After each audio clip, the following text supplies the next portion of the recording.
So guys, I'm just making this video really short and quick, so share awareness. So parents, please be aware. So okay, I'm telling the kids them when them a go there. If anyone asks enough to assist them with a cell phone, do not help them. May them bring their phone guard digital or then dash with the cell phone if they don't understand it. Up to them, my sister go Falmouth. She was trying to go to the market. She never make it to the market because on her way to the market, she say a man stop her, ask her for assistant with her phone saying can't add the number to the phone. So she tried to assist him with. By doing so, she almost get knocked out. She said the man come and they say he can't put the number in her phone, you know, if you do it. So she say the man there try stretch out the phone. She said no, hold on the phone. And she just did it with it and just have one finger and they try help the man. After a while, she said she did it. All of a sudden, no, she back where she just start feel dizzy. She feel like say she go pass out. Luckily, she said she had a bottle of water. She have to pull out the bottle of water and start drinking and stagger away and go lean up. She said before the instant, the man when he stopped there was like two person in close range, two other person. There was another man and another woman. So obviously there's like three persons working together. Haven't she passed out? The man that does pretend as if say, well, yes, me know her because me and her this set up. So it's okay for him to kidnap her. Guys, be careful. Be careful. Share it. Make people be aware. When people not ask about cell phone, do not assist her. Because she said after the fact, she realized that the finger that she used and help the man, the finger was bleeding. Obviously, there was something on that phone that cut her. So whatever substance the man have or whatever, a sucker me get HIV go in her bloodstream. If she had taken that phone, God, thank you, Jesus. The only thing I have to say, Father God, thank you for intervening. Because that is why we have to pray when we're going out there. Because we don't know what evil forces we're up against. Guys, please share it so people can be aware. Do not assist anyone with no cell phone. If they don't understand their phone, then dash away or bring it to digital. On the spot, news media, we got the latest news. We don't care about the views, we just representing right. Put local news internationally every night. On the spot, wave that Jamaican flag from left to right. Let's get it right, y'all know the type. We ain't dealing with the hype, we make it take flight. Yeah, man, my viewers and subscribers, what go on? A blessed and wonderful Saturday morning to each and every person out there tuning into On The Spot News Media. Now, my peeps, I don't know how we do it over on this side each and every morning. We have to give thanks and praise to the Most High Creator for the preservation of life, because life is indeed the greatest. So in the morning, my peeps, I have a few stories to share with you, the regular members of Chan Public and also members of the diaspora. So please like the video, share the video, watch the entire vlog so you can get a full understanding and a better appreciation of everything we are going in Jamaica. So watch your snow, my peeps, in the morning here to the name Saturday the day when some of you, the regular ones and ones, them out there traverse the church. So happy Sabbath to you all. But whilst doing so, my peeps, please remember On The Spot News Media's loyal viewers and subscribers in your immediate prayers. You definitely see how Jamaica run right now, so you know for sure. So we need that now more than ever. And to all of the regular ones and ones them out there is just going about your regular business, traversing these streets. Please remember, my peeps, safe travel, pan the gravel, and continuously look out on the corner yai Kazwa. The old dirty corner boy them. Always out there. Alerts. Yeah, man. So I gotta kick it off in the morning, my peeps, with an update. An update coming out of the troubled, war-torn, crime-riddled St. Andrews South Police Division.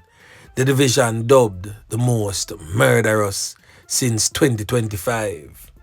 Now the St. Andrews South Police appear to have made a breakthrough surrounding the fatal knockings and clappings of this little one here, presently on your screen, identified as 14 years old at the time, Terona Thomas, one of our nation's most vulnerable, who was struck down in a hail of bullets by the hands of criminal elements.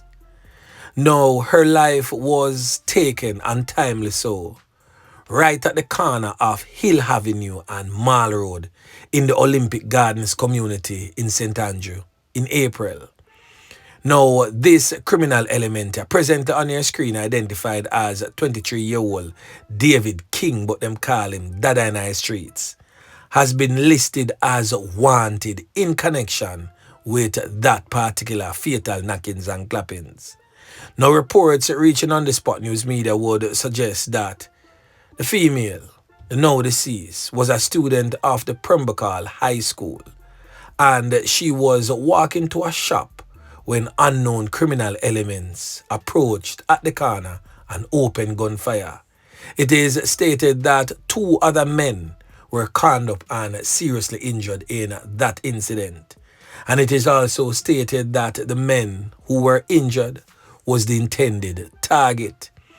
Now, Prime Minister of Jamaica, that's Dr. Andrew Holness, who is also the Member of Parliament for the West Central St. Andrew constituency where the knockings and clappings occurred, had offered $2 million in reward for information leading to the arrest for those responsible of her fatality.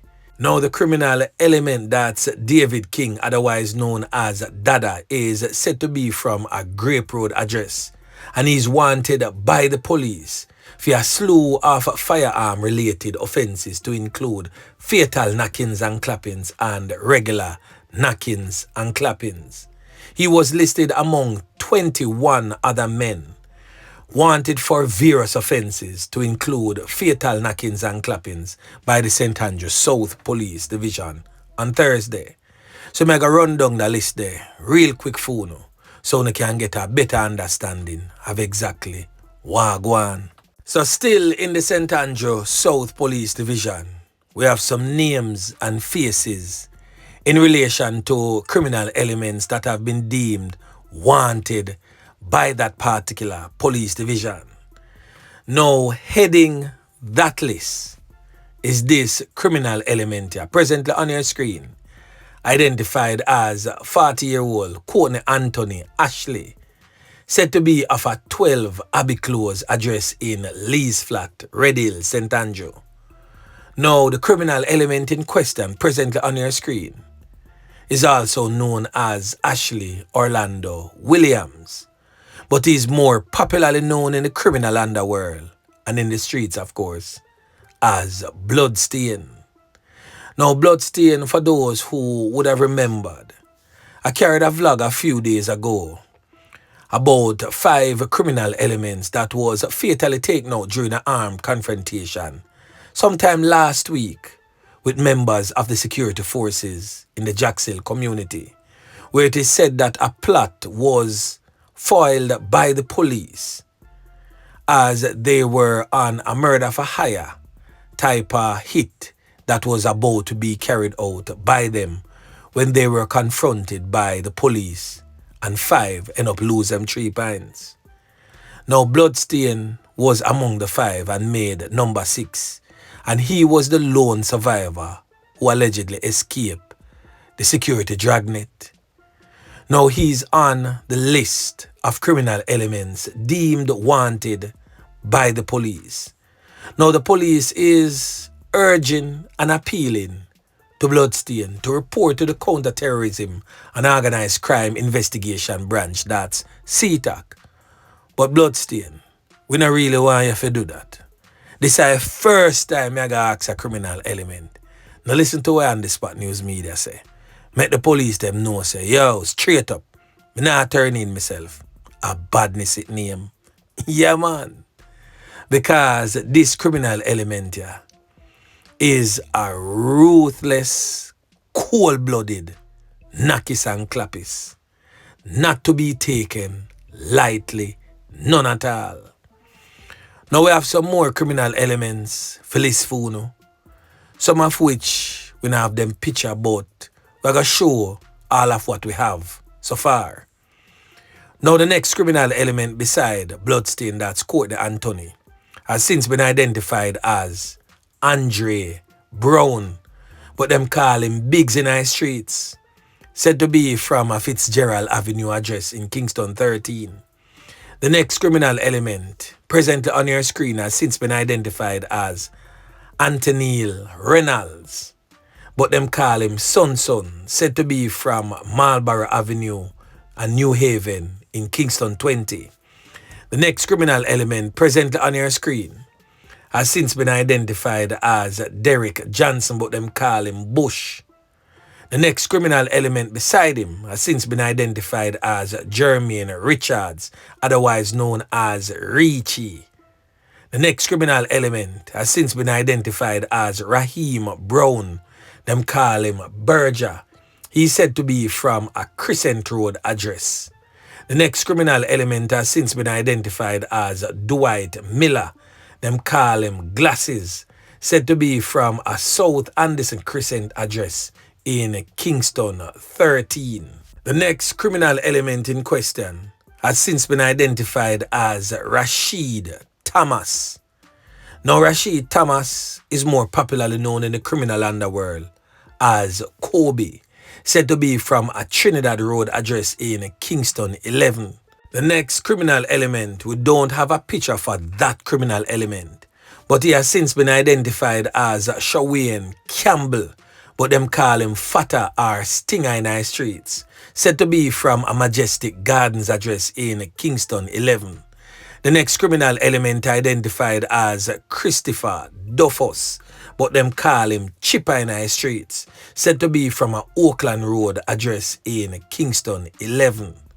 The next criminal element identified as Orlando Blake, otherwise known as Lando or Gazaman, said to be from a Crescent Road address in Kingston 13. Now, the next criminal element present on your screen identified as Shantoni Cardis, but them call him Chassis or Taiwan in our streets, said to be from a Walton Park Road address or Mangostone community.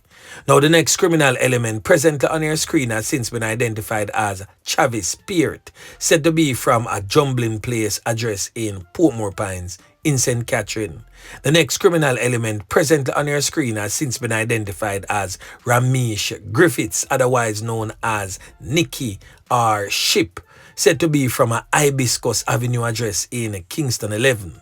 The next criminal element identified as Kemar Thornton, otherwise known as Tony Hype, said to be from a Seaview Gardens address and Brooklyn in New York in the United States of America. So we don't know for sure if him there or him up there. Now, the next criminal element has since been identified as Jamal Montague, said to be from a Charles Street address in Kingston 14. The next criminal element, we don't have a picture for that one, has since been identified as Mark Bingham, but them call him Rasta, said to be from a Glen Road address in Kingston 13. The next criminal element has since been identified as Dave King, otherwise known as Dada. I spoke about him earlier. He's the one that was charged in connection with a 14-year-old girl, fatal knockings and clappings. Now, the next criminal element has since been identified as Andrew Richard Hall, otherwise known as Kiddy or Andre, said to be from a Water Street address in Kingston 13. The next criminal element has since been identified as Neil Armstrong, who them call Dollars in our streets. The next criminal element, last but most definitely not the least, has since been identified as Ricardo Blackwood, but them call him Brownman, said to be from a Oakland Road address in Kingston 11. So all those criminal elements listed by On The Spot News Media has been deemed wanted by the police. Yeah, man. Now, over there in the troubled, war-torn, crime-riddled Kingston Western Police Division, a woman is now in custody for allegedly knifing to death a man right in the vicinity of the Coronation Market, downtown Kingston, on Wednesday. Her identity is being withheld pending and laying formal charges. Now, the man who was on the receiving end of them fatal knife wounds there has since been identified as Denval Wallace, said to be of a Charles Street address in Kingston. Now, the police report that Wallace, that's Denval Wallace, the now deceased, and the woman got into a verbal turn, physical altercation, during which she reportedly inflicted the wounds on him. He was, however, taken to the hospital where he succumbed to his injuries whilst undergoing treatment. The incident took place sometime around 2 p.m. in the afternoon of Wednesday. Boy, may I tell you, my peeps, the thing rough. Now, before we get into the next set of stories, my peeps, for the avid watchers who always tune in to the new cartoon channel In the Streets, JA, presently on your screen, we will resume giving you 2 or more episodes as of Tuesday. So Tuesday and Friday, we're going to give you an episode them. I say people are my ball for more, but sometimes I have to just admit that the workload is just too much. I may have to just take a break, but I hear your cries, hear your concern, and I'm here to please. Yeah, man. So just look out for it Tuesday coming, or who knows, maybe you'll be surprised and get it a little bit earlier. And me due for giving you a bonus episode, because you have all been patient and waiting with On The Spot News Media. So for those who have not yet subscribed to the cartoon channel, please go over and do so. We have 18 episodes already posted, 18 thrilling and interesting episodes. Go on and watch that Jamaican ghetto type of living cartoon channel. Yeah, man. Watch it, trust and believe. You will learn something positive from each episode. So the next thing that we're going to talk about, my peeps, is coming out of the troubled, war-torn, crime-riddled St. Catherine North Police Division, where 2 criminal elements is presently behind bars, as they have been formally charged with the fatality of this man, presently on your screen, identified as Humphrey Brown. Now, the 2 men were taken into custody in connection with the loss of life of the contractor Humphrey Brown, who was reportedly missing and later found buried in a shallow grave last week. They were formally charged yesterday afternoon. Now, the 2 criminal elements in question have since been identified as Leonardo Swaby and also Nathan Williams, both said to be of a St. John's Road address in Spanish Town, St. Catherine. They have been charged with his fatality, conspiracy to his fatality, aiding and abetting in his fatality, and robbery with aggravation. They have also been charged with conspiracy to commit robbery with aggravation, aiding and abetting robbery with aggravation, and unlawful burial of a corpse. They are also facing 10 counts of simple larceny, conspiracy to commit simple larceny, unauthorized access to computer data, conspiracy to unauthorized access to computer data, and engaging in a transaction that involves criminal property. The charges were laid by detectives in Linstead following a question and answer session conducted in the presence of their legal counsel. A court date is yet to be set. Now, Brown was reported missing on July 11th. It was alleged that sometime around 11:02 p.m., Mr. Brown was last seen leaving his home in Willowdene in Spanish Town, St. Catherine. It is said that he left his home in a Mercedes-Benz motorcar after receiving a phone call and headed to the Churchpen area in Olaba, St. Catherine. It is stated that he failed to return and contacts were made several days after. It is stated that no response came from Mr. Brown and he was then reported missing, prompting the police investigation. His vehicle was discovered 13 days later by police personnel in Alexandra in St. Anne. And during the investigation, the police discovered that Brown's bank card has been used at multiple ATM machines. The police stated that CCTV footage revealed 2 men who were later identified as Swaby and Williams conducting transactions with Brown's card. Further investigations led to the arrest of the two men during an operation in Linstead on Tuesday. Now, according to the police, they both confessed to their involvement in the crime and led the police to where Brown's body was buried. Now, 2 days later, Brown was found in a shallow grave in Thetford in Old Harbour, St. Catherine. Now, there is way more to this particular incident than what meets the eye. And on the Spot News Media will most definitely be giving you a detailed update surrounding the fatality of Mr. Brown. Yeah, man. So look out for that. Now, the next thing that we're going to talk about, my peeps, is coming out of the troubled, war-torn, crime-riddled St. Catherine South Police Division, but this time over there in Grove District, in Gutters, in the Old Harbour. Now we get to understand, say, knockings and clappings going over there with police and gunmen Thursday night. Now, according to the police reports, a team were conducting an operation when an armed confrontation took place between them and a 42-year-old man identified as Dwayne Matthews. He is said to be from a Grove Farm address in the parish.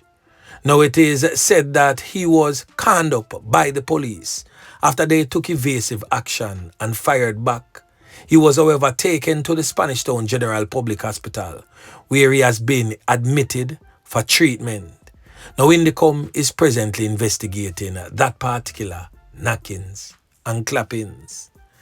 Now, the last thing that we're going to talk about, my peeps, is coming out of the Westmoreland Police Division, where a criminal element was yet again taken out by officers.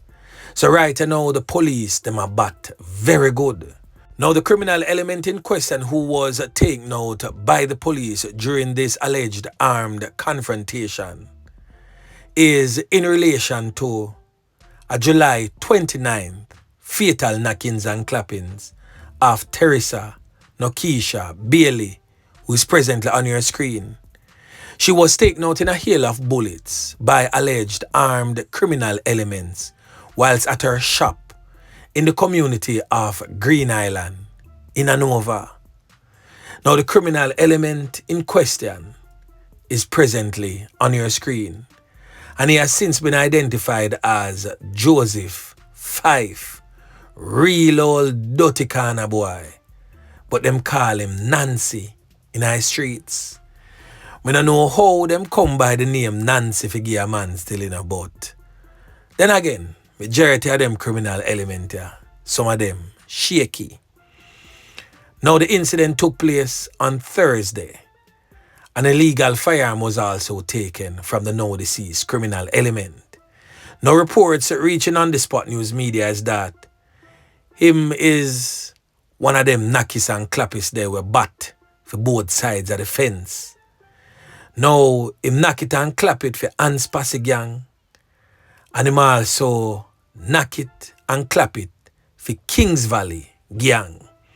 Now, reports reaching on the Spot News Media would suggest that sometime shortly after 4 Thursday morning, law enforcement began a targeted search operation at a residence in the Morgans Bridge community that are right around a Grangeville Deso in a Westmoreland. Now, during the execution of the warrant, it is said that the criminal element was reportedly observed with a firearm in his possession. The police stated that Fyffe, that's a now deceased Joseph Fyffe, pointed the weapon in their direction. So the law enforcement officers stated that they fired in fear of their lives and members of their team. So them fired to preserve them life and that of their team members. It is said that he was hit several times and was transported to the Savannah Lamar General Public Hospital, where of course the old dirty kind of boy was pronounced you know what. The police stated that a firearm was seized at the scene. Authorities stated that the firearm was still in Fyffe's possession at the time of the seizure. Now we could get down into the meat of the matter. So the criminal element Joseph Fyffe is said to be a top tier member of both the Hillside and Anspassy gang. We get to understand that both gangs are active in contract knockings and clappings. So we don't know what that means. The man they work for anybody at all who can pay the price.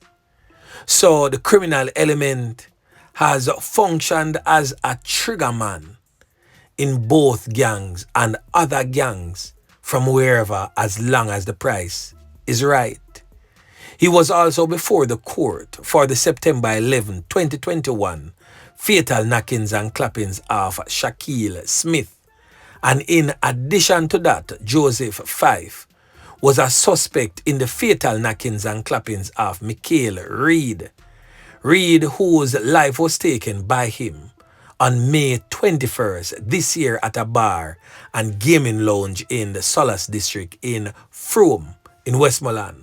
Now, the criminal element was also a person of interest in the July 30 fatal knockings and clappings of a man identified as Dwayne Parchment, also from the Frome district in Westmoreland. The criminal element was also on the police radar as a person of interest, as I stated earlier, surrounding the fatal knockings and clappings of the female beside him, 38-year-old Teresa Nokisha Bailey, who was taken out on July 29th at her York Hill home in Green Island in Hanover. Now we're going to dig a little bit deeper. On the screen right now, just want to read for a quick second and note the name. A name Derval Williams, otherwise known as Loki. Now, Derval Williams is the reputed gang leader for the Kings Valley gang in Westmoreland. He's now serving time behind bars and is responsible for the fatal knockings and clappings of Teresa. Now, one would wonder how him the behind bars and how him even responsible for fear of fatality. It's simple, by the means of a cell phone. So him use him cell phone to put out the hit on our life. No one would ask why. Now, whilst behind bars, he was dating a family member of Teresa. Now, whilst he was dating the family member, he put some assets in a fair name. They had a disagreement and them decide for part ways. Now, the criminal element behind bars, Derval Williams, aka Loki, demanded everything when him gear. Him say him want them back. Now, out of fear, everything was returned. Now, because of the close-knittedness of the family, he still decides say him a go send a strong message to the family. And Teresa was the easier and the prime target, and that is how and why her life was taken. Now, I see some females out there love run go there with certain men because of likes. And what you do, you put your family's life in jeopardy. Now, Teresa is no longer among the land of the living because of your bad decision making. Because in my view, only one reason a female would get involved with a man who is serving a lengthy sentence behind bars. One reason and one reason only. I just the money she want to grab because she know for certain. Say this brother you now come out of prison no time soon because a life sentence in get. So she not have to give him none of the goods, no nothing at all. But she just the out there, a collect the money. We don't need to stop it. Trust and believe. We don't need to stop it. It a go cost many more of your family members' life and by extension, yours. So family members and close-knitted friends of Teresa is now presently living in fear because the criminal element is still behind bars, sending out threats. Some have to flee the community. Some have even fled the island. But what about those who can't run, as Buju would have said? They will have to stay. And the thing really look rough on them. We just hope that officers can do a little coordination with the correctional services and see we can go on where this criminal element is concerned, because he has to be stopped. Because even over the years we have seen where members of the Anspasi gang, members of the Kings Valley gang stay behind bars and instigate, carry out hits on people's life successfully so. Some are now presently before the courts for such actions. So these things are a reality, and we need to be proactive and not reactive in relations to these type of criminal elements behind bars placing hits on the lives of others. But anyway, my peeps, remember to like, share, subscribe to the channel. Stay tuned to On The Spot News Media as I continue to bring you fresh news and updates in subsequent newscast. On The Spot News Media. Yeah, man.